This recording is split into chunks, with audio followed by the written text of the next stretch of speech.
up? Josh Macker here. So, look, today I want to talk about base in the guard and standing up in the guard. I don't want to talk too much in the beginning. That's a jiu-jitsu thing I'm trying to get over.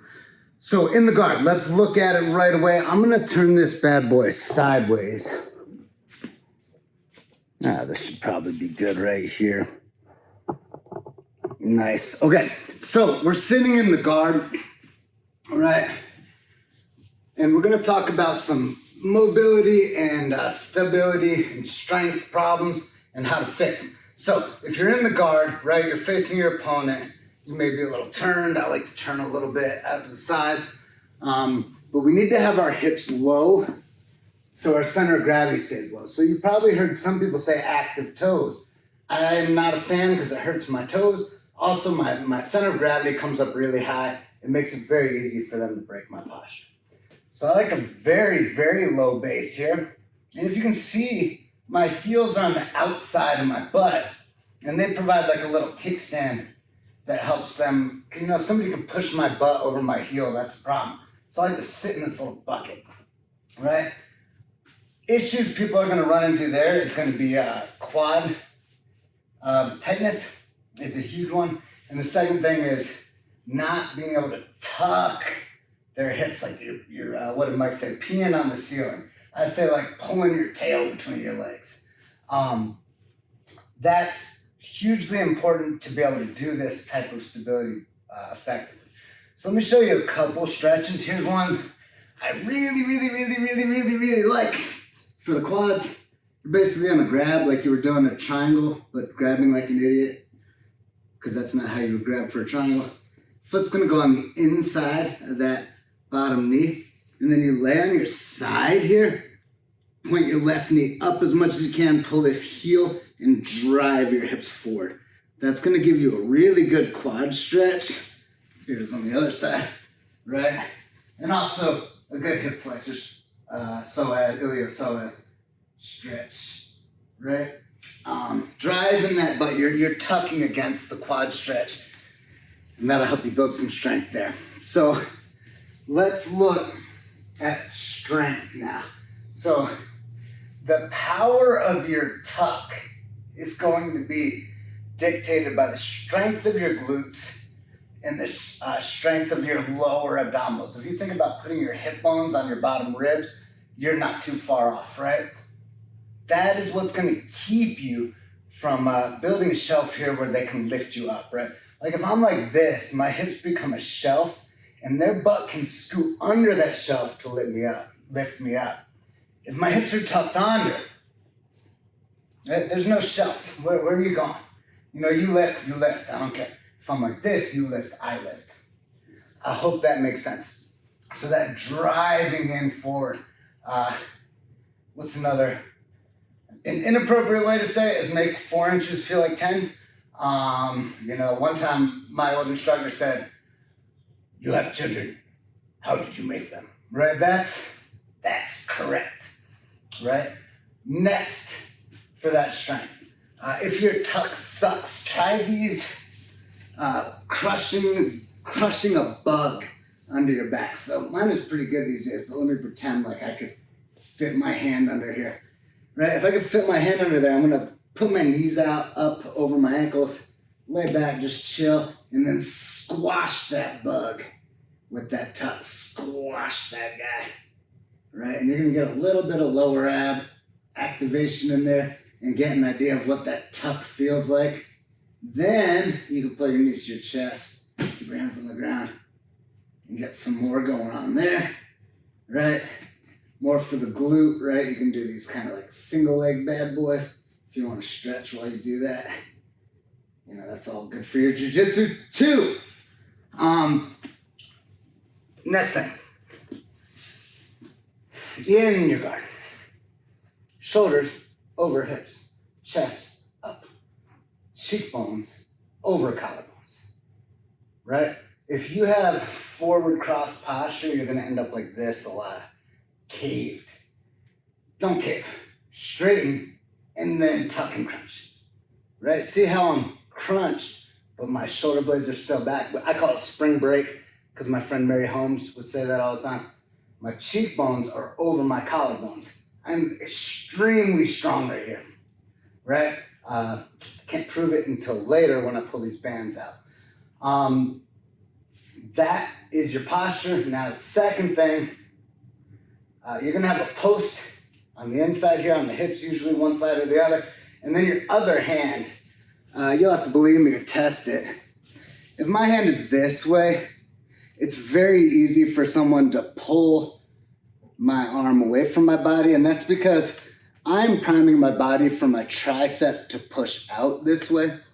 If my palm is turned up, I'm priming my brachioradialis and my bicep here to pull in. And it's very, very hard if I externally rotate my hand, pull this elbow in and keep my chest up.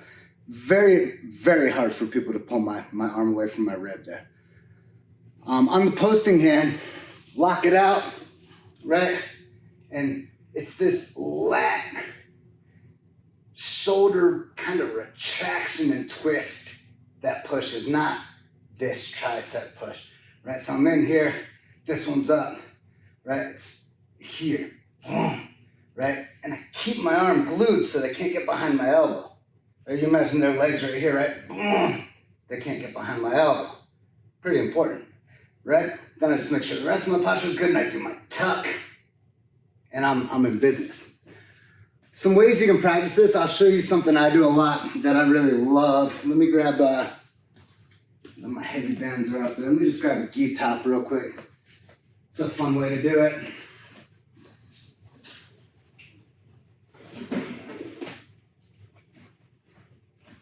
So I usually have these little orangutangs, which are like sleeve grips that Origin used to make. I'm not sure if they still do. But you can do this with just a gi, not a problem. Right. I'm gonna run my resistance band through here.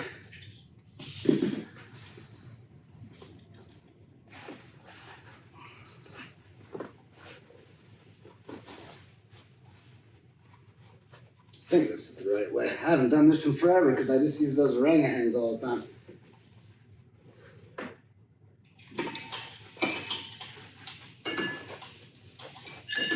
Just put them through the sleeves, inside out. We're gonna find out if that was correct here in a minute. Because I think I was supposed to go inside the sleeves. Oops! Like I said, it's been a while. We'll just do it with the collars. This is the way to set it up for collar grips, not for sleeve grips. But you know what? A pocket grip here is just like a pocket grip on a sleeve, so it's kind of a non-issue. Anyway, I'm gonna put my anchor up high. These are pretty heavy resistance bands, but I'm not that far away. I'm gonna get into my position, my heels out, my knees kind of would be pinching on their hips. Tuck, right? Cheekbones over collarbones, back straight, tuck and crunch. I'm gonna pull back and hold, right? Maintaining. I lean back a little bit, right? That's a problem. Luckily I have the camera. Usually I use the mirror behind me to make sure I'm not cheating. Now, look up. If I bend my neck, it primes my body to have my posture broken. But if I just stay level with the horizon or a little higher, it keeps my body wanting to stay upright. So tuck, tuck, tuck. Don't forget your tuck. Pull back, hold. Right? If I back up, it gets heavier. What a surprise. Change my angle here so you can see. Boom. Right? Pulling. Squeeze, squeeze, squeeze. Right? You will feel all those muscles. And with this anchor set so high, right, it is pulling me up off of my base, which is exactly what I want to not let happen, right? So this is working exactly what I need to work for jiu-jitsu, right? So that is a great, very jiu-jitsu specific exercise to do. You can do it with one hand, practice different sides, practice like kind of a tilted guard, right? Where if they're trying to pull you down, driving this hip forward, right? Right? They're never pulling you down. Structure's too good. Little bonus thing, I want to talk about my favorite way to stand up, because I'm a standing up passer. So just real quick, I don't want to talk about it too much. I'm in that position, I have your hip down, right? What I love to do here is lean to the side that I have the hip. Usually I'll stay in the middle, grab the drawstring, lean. This foot's gonna come up next to your hip. As I stay down on my heel, I don't raise up at this point because I need to keep your hips on the ground. I'm gonna go ahead and put my hand on the ground because nobody's hips are that skinny. So if I can do this here, I know I can do it to anybody.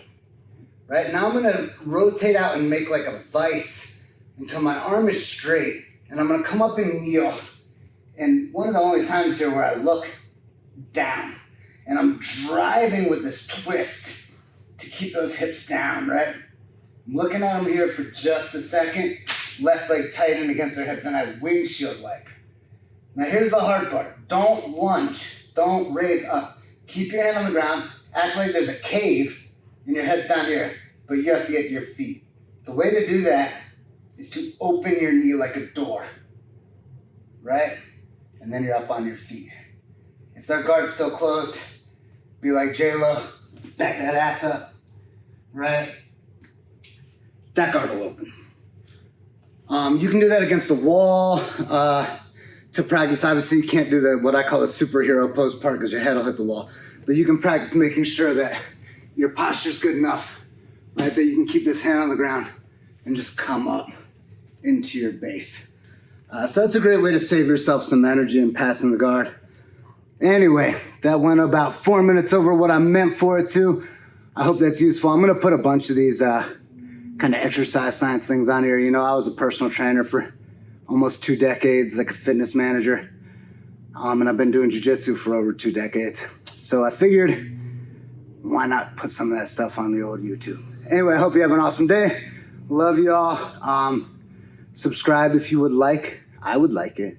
And I'm gonna put one of my friend's videos up on the, whatever that end screen thing is. Watch that too if you don't mind. Peace.